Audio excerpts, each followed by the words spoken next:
हाय दोस्तों, good evening. और देखिए, ये मेरा अंकल है जो पूरी सब्जी खा रहा है। और देखिए, ये भैंस है, जो इनका भैंस है बिकाऊ है।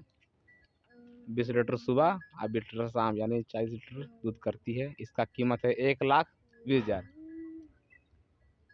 किसी को चाहिए तो ये मोबाइल पर मेरा मोबाइल नंबर नोट के और फिर फ़ोन कीजिएगा। आपको सामने दूध के दिखाएंगे।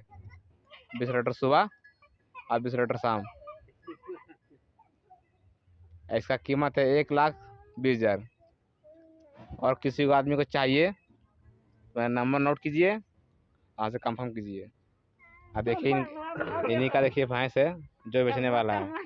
देखिए, इनका बच्चा लोग है। इनका देखिए ये कल है। इनका देखिए इसका घर है। ये बिकाऊ भैंस है। जिन लोगों को चाहिए वो कंफर्म करें।